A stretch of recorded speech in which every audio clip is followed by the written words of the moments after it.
Chapter 8. The Queen's Croquet Ground. A large rose tree stood near the entrance of the garden. The roses growing on it were white, but there were 3 gardeners at it, busily painting them red. Alice thought this a very curious thing, and she went nearer to watch them, and just as she came up to them she heard one of them say, "Look out now, Five, don't go splashing paint over me like that." "I couldn't help it," said Five in a sulky tone. "Seven jogged my elbow." On which Seven looked up and said, "That's right, Five, always lay the blame on others." "You'd better not talk," said Five. "I heard the Queen say only yesterday you deserved to be beheaded." "What for?" said the one who had spoken first. "That's none of your business, Two," said Seven. "Yes, it is his business," said Five, "and I'll tell him. It was for bringing the cooked tulip roots instead of onions." Seven flung down his brush and had just begun, "Well, of all the unjust things," when his eye chanced to fall upon Alice as she stood watching them, and he checked himself suddenly. The others looked round also, and all of them bowed low. "Would you tell me," said Alice a little timidly, "why you are painting those roses?" Five and Seven said nothing, but looked at Two. Two began in a low voice, "Why, the fact is, you see, miss, this here ought to have been a red rose tree, and we put a white one in by mistake, and if the Queen was to find it out, we should all have our heads cut off, you know. So you see, miss, we're doing our best, afore she comes to." At this moment Five, who had been anxiously looking across the garden, called out, "The Queen! The Queen!" and the 3 gardeners instantly threw themselves flat upon their faces. There was a sound of many footsteps, and Alice looked round, eager to see the Queen. First came 10 soldiers carrying clubs. These were all shaped like the 3 gardeners, oblong and flat, with their hands and feet at the corners. Next the 10 courtiers. These were ornamented all over with diamonds, and walked 2 and 2, as the soldiers did. After these came the royal children. There were 10 of them, and the little dears came jumping merrily along hand in couples. They were all ornamented with hearts. Next came the guests, mostly kings and queens, and among them Alice recognized the White Rabbit. It was talking in a hurried, nervous manner, smiling at everything that was said, and went by without noticing her. Then followed the Knave of Hearts, carrying the king's crown on a crimson velvet cushion, and last of all this grand procession came the King and Queen of Hearts. Alice was rather doubtful whether she ought not to lie down on her face like the 3 gardeners, but she could not remember ever having heard of such a rule at processions. And besides, what would be the use of a procession, thought she, if people had all to lie down upon their faces, so that they couldn't see it? So she stood still where she was and waited. When the procession came opposite to Alice, they all stopped and looked at her, and the Queen said severely, "Who is this?" She said it to the Knave of Hearts, who only bowed and smiled in reply. "Idiot," said the Queen, tossing her head impatiently. And turning to Alice, she went on, "What's your name, child?" "My name is Alice, so please your Majesty," said Alice very politely, but she added to herself, "Why, they're only a pack of cards after all. I needn't be afraid of them." "And who are these?" said the Queen, pointing to the 3 gardeners who were lying round the rose tree, for you see, as they were lying on their faces, and the pattern on their backs was the same as the rest of the pack, she could not tell whether they were gardeners, or soldiers, or courtiers, or 3 of her own children. "How should I know?" said Alice, surprised at her own courage. "It's no business of mine." The Queen turned crimson with fury, and, after glaring at her for a moment like a wild beast, screamed, "Off with her head! Off!" "Nonsense!" said Alice very loudly and decidedly, and the Queen was silent. The King laid his hand upon her arm, and timidly said, "Consider, my dear, she is only a child." The Queen turned angrily away from him, and said to the Knave, "Turn them over." The Knave did so, very carefully, with one foot. "Get up!" said the Queen in a shrill, loud voice, and the 3 gardeners instantly jumped up and began bowing to the king, the queen, the royal children, and everybody else. "Leave off that," screamed the queen. "You make me giddy." And then, turning to the rose tree, she went on, "What have you been doing here?" "May it please your majesty," said Two, in a very humble tone, going down on one knee as he spoke, "we were trying—" "I see," said the queen, who had meanwhile been examining the roses. "Off with their heads." And the procession moved on, 3 of the soldiers remaining behind to execute the unfortunate gardeners, who ran to Alice for protection. "You shan't be beheaded," said Alice, and she put them into a large flower pot that stood near. The 3 soldiers wandered about for a minute or two, looking for them, and then quietly marched off after the others. "Are their heads off?" shouted the queen. "Their heads are gone, if it please your majesty," the soldiers shouted in reply. "That's right," shouted the queen. "Can you play croquet?" The soldiers were silent, and looked at Alice, as the question was evidently meant for her. "Yes," shouted Alice.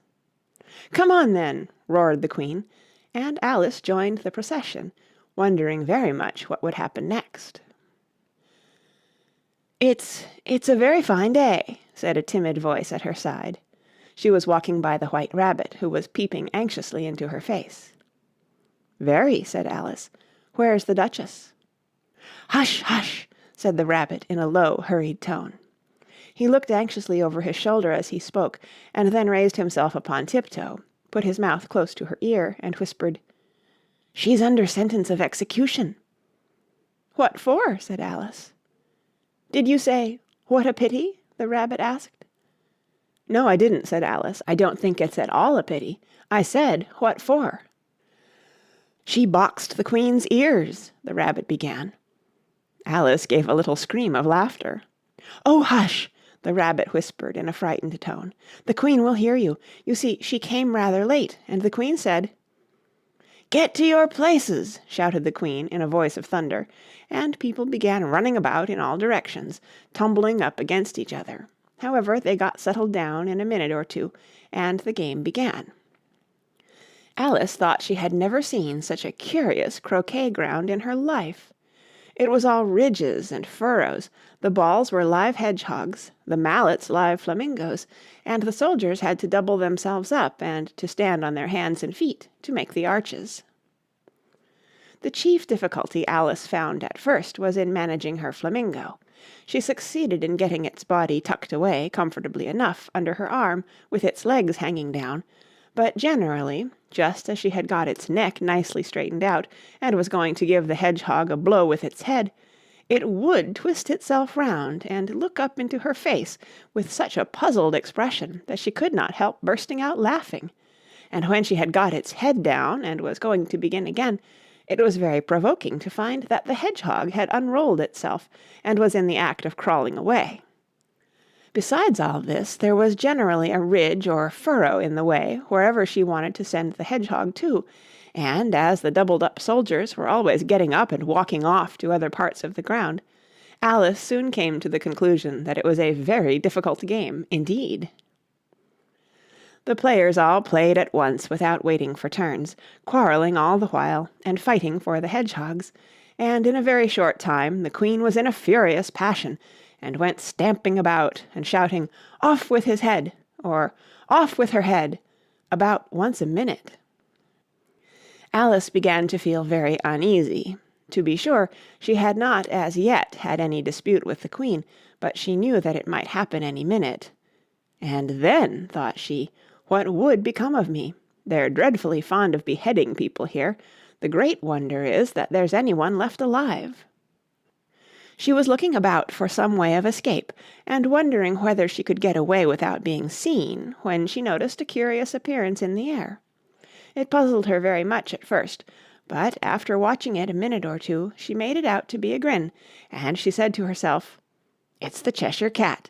Now I shall have somebody to talk to." "How are you getting on?" said the cat, as soon as there was mouth enough for it to speak with. Alice waited till the eyes appeared, and then nodded. "It's no use speaking to it," she thought, "till its ears have come, or at least one of them."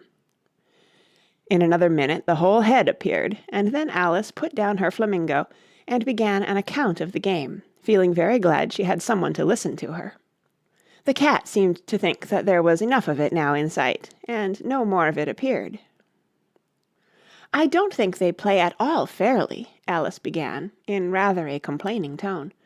"And they all quarrel so dreadfully one can't hear oneself speak. And they don't seem to have any rules in particular. At least, if there are, nobody attends to them. And you've no idea how confusing it is, all the things being alive. For instance, there's the arch I've got to go through next, walking about at the other end of the ground, and I should have croqueted the Queen's hedgehog just now, only it ran away when it saw mine coming." "How do you like the Queen?" said the cat, in a low voice. "Not at all," said Alice. "She's so extremely—" Just then she noticed that the Queen was close behind her, listening, so she went on, "likely to win, that it's hardly worth while finishing the game." The Queen smiled and passed on. "Who are you talking to?" said the King, going up to Alice and looking at the cat's head with great curiosity. "It's a friend of mine, a Cheshire cat," said Alice. "Allow me to introduce it." "I don't like the look of it at all," said the King. "However, it may kiss my hand if it likes." "I'd rather not," the cat remarked. "Don't be impertinent," said the King, "and don't look at me like that." He got behind Alice as he spoke. "A cat may look at a king," said Alice. "I've read that in some book, but I don't remember where." "Well, it must be removed," said the King very decidedly, and he called the Queen, who was passing at the moment. "My dear, I wish you would have this cat removed." The Queen had only one way of settling all difficulties, great or small. "Off with his head," she said, without even looking round. "I'll fetch the executioner myself," said the King eagerly, and he hurried off. Alice thought she might as well go back and see how the game was going on, as she heard the Queen's voice in the distance, screaming with passion. She had already heard her sentence 3 of the players to be executed for having missed their turns, and she did not like the look of things at all, as the game was in such confusion that she never knew whether it was her turn or not. So she went in search of her hedgehog. The hedgehog was engaged in a fight with another hedgehog, which seemed to Alice an excellent opportunity for croqueting one of them with the other. The only difficulty was that her flamingo was gone across to the other side of the garden, where Alice could see it trying in a helpless sort of way to fly up into a tree. By the time she had caught the flamingo and brought it back, the fight was over, and both the hedgehogs were out of sight. "But it doesn't matter much," thought Alice, "as all the arches are gone from this side of the ground." So she tucked it away under her arm, that it might not escape again, and went back for a little more conversation with her friend. When she got back to the Cheshire Cat, she was surprised to find quite a large crowd collected round it. There was a dispute going on between the executioner, the King, and the Queen, who were all talking at once, while all the rest were quite silent, and looked very uncomfortable. The moment Alice appeared, she was appealed to by all 3 to settle the question, and they repeated their arguments to her, though, as they all spoke at once, she found it very hard indeed to make out exactly what they said. The executioner's argument was that you couldn't cut off a head unless there was a body to cut it off from, that he had never had to do such a thing before, and he wasn't going to begin at his time of life. The King's argument was that anything that had a head could be beheaded, and that you weren't to talk nonsense.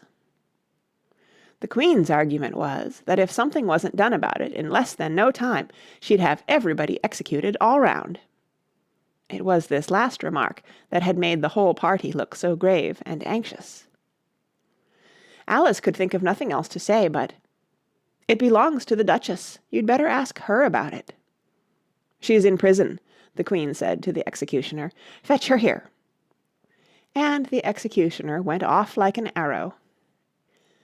The cat's head began fading away the moment he was gone, and, by the time he had come back with the Duchess, it had entirely disappeared, so the King and the executioner ran wildly up and down looking for it, while the rest of the party went back to the game. End of chapter 8.